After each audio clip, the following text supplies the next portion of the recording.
এই বাবা, এই ভয়ানক জিনিসটা আবার কি? এই পুটুলি এরকম চকচক করছে কেন? আর এই পুটুলির ভেতরে আছেই বা কি? এই পুটুলির ভিতরে আছে আমার গত কয়েক বছরের প্রায় 2016-17 সাল থেকে কয়েকটা ঈদের জামা, যেগুলো আমি সংরক্ষণ করে রেখে গিয়েছিলাম বরিশাল। তারপরে আমি যখন বাড়িতে গিয়ে ভর্তি হই তখন এগুলো ছিল আমাদের বাহিরের স্টোর রুমের ট্রাঙ্কে। আজকে খুব উৎসাহ এবং আনন্দের সাথে জামাগুলো বের করলাম, নিজে দেখলাম এবং আমার ভিউয়ার্সদের জন্য কয়েকটা ভিডিও করে রাখলাম। খুব ভালো লাগছে। আমি কিন্তু ছোট ছোট বিষয়ে অনেক খুশি থাকি, নিজেকে খুশি রাখার চেষ্টা করি, এটা আল্লাহর রহমত। আর সর্ব পরিস্থিতি থেকে নিজেকে স্টেবল রাখার চেষ্টা করি, ধৈর্য ধরার চেষ্টা করি, যে কোনো পরিস্থিতিতেই নিজেকে খুশি রাখি এবং ছোটোখাটো বিষয়গুলোতে আনন্দ পাওয়ার চেষ্টা করি। যতই বিপদ আসুক, যতই কষ্ট আসুক, যতই খারাপ লাগুক, সেই খারাপ লাগাগুলোকে একপাশ ফেলে ছোট ছোট বিষয়গুলোতেই কিন্তু আমি খুশি হই। এবং আমার প্রিয় জিনিসগুলোর মধ্যে একটা হচ্ছে স্মৃতিচারণ। এই স্মৃতিচারণ করতে কিন্তু আমি খুব ভালোবাসি। তো যাই হোক, ওই পুরনো জামা সব বের করেছি এবং সবগুলোই হচ্ছে ভালোই নতুনের মতো। আর সেগুলো আর দেখালাম না, সেগুলো বের করে স্তূপাকারে রেখেছি। সেগুলো সুন্দর করে গুছিয়ে তারপরে গরিব মানুষকে দান করে দেবো ইনশাল্লাহ, কারণ সেগুলো এখন খুবই ভালো আছে, অক্ষত অবস্থায় আছে, ছেঁড়া টেরা কিছু নাই। আর এখন শুধু আপনাদেরকে আমার ঈদের জামাগুলোই দেখাচ্ছি।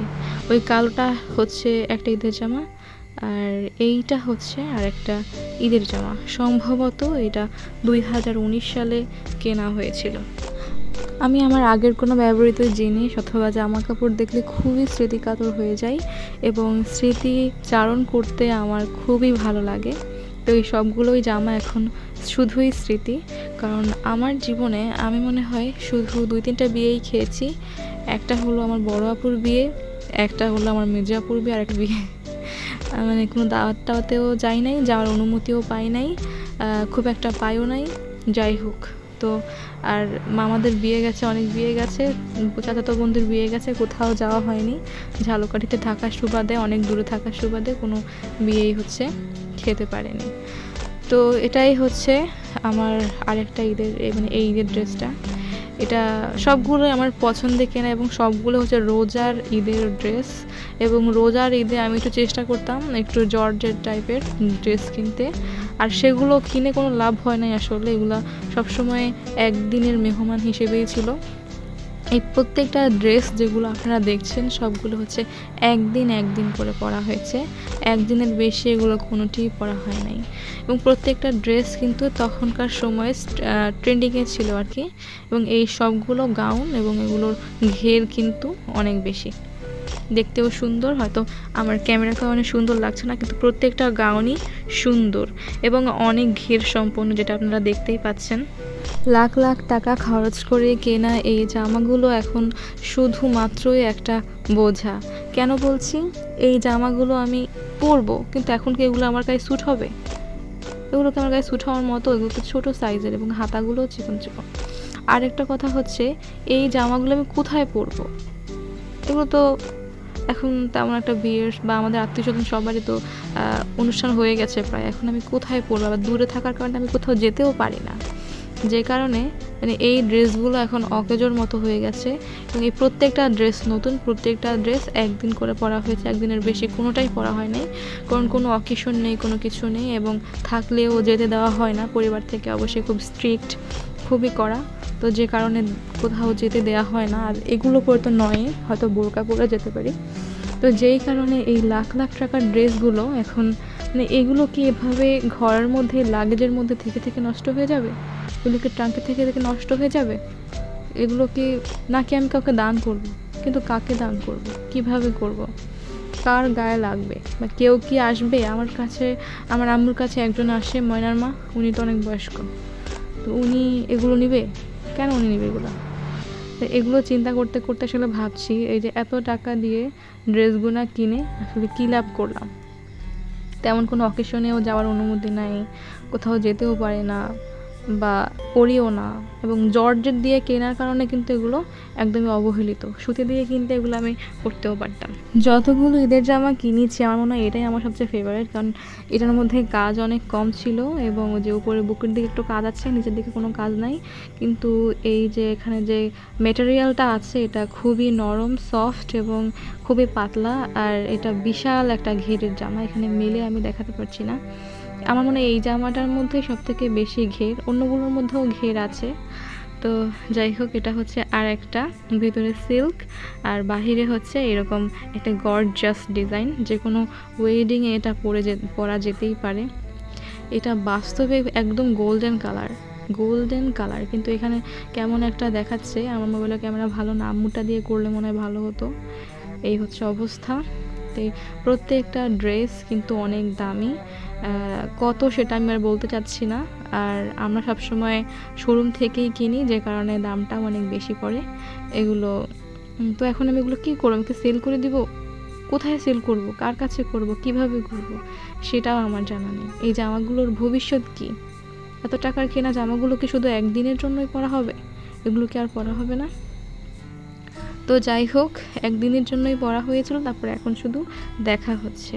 আর এটা হচ্ছে আমার ক্লাস 6-এর, মানে 2016 সালে আমি ক্লাস 6-এ ছিলাম, তখনকার জামা বা লেহেঙ্গা। তো এইটা আমার কিন্তু খুব পছন্দ করেই কিনছিলাম এই লেহেঙ্গাটা, এটা আমাকে খুব মানাইতো। তো যাই হোক, এটা এখনও অনেক সুন্দর আছে। এইটা মনে হয় আমি 2-3 বার পরছিলাম সব মিলায়া, এর বেশি আমি পরি নাই। তারপর ধুইছি, তারপরে রেখে দিছি, যে তারপর থেকে আর কোনো খবর নাই। আর সবচেয়ে মজার বিষয় হলো, আমি এমন একটা ছোট জামা পাইছি আমার ওই ট্রাঙ্কের মধ্যে, যে ছোট জামাটা মানে এত ছোট, হয়তো বা ওটা আমার ক্লাস 2-3-এর কোনো জামা। তো ওইটা দেখাইলাম না, ওইটা দেখাইলে মনে ভালো হয়তো, ভিডিও করি না, আমি রেখে দিছি। তো ওই অনেক আগের জামাগুলোও কিন্তু আমার আছে, তবে সব নাই, মানে দুই একটা আছে, ওগুলো স্মৃতি হিসেবে রাখতেই থেকে গেছে আর কি। এবং সবগুলোর কাপড় এত ভালো, মানে আমার মনে হয় কাপড় এত তাড়াতাড়ি নষ্ট হয় না, তাই না? কিন্তু যে জামাগুলো আমি রেখে দিয়েছিলাম 3 পিস এগুলো সব কিন্তু অক্ষত অবস্থায় আছে, একটা ডিজাইন, একটা কোনো কিছু নড়চড় হয় না, যথেষ্ট মজবুত। ওগুলো মানে আবার ধুয়ে পরা যাবে এরকম, তবে সেগুলো আমি আর পরবো না। এত জামা কাপড় দিয়ে আমি কী করবো? আলহামদুলিল্লাহ অনেক জামা কাপড় আমরা অলরেডি আছে। তারপর বোরকা পেয়েছি কয়েকটা, 3-4টা বোরকা পেয়েছি, অনেকগুলো 3 পিস পেয়েছি, তারপর এই জামাগুলো পেয়েছি। তো অনেক জামা, তো সব তো দেখানো সম্ভব না, কিছু দেখালাম এই আর কি। এখানের বেশিরভাগ জামাই এখন আর আমার গায়ে হবে না, এটা তো অবশ্যই হবে না, এটা অনেক ছোট একটা লেহেঙ্গা। তো এই সব কিছুর সাথে আমার স্মৃতি জড়িয়ে আছে, এগুলো আমাকে অতীত মনে করিয়ে দেয়।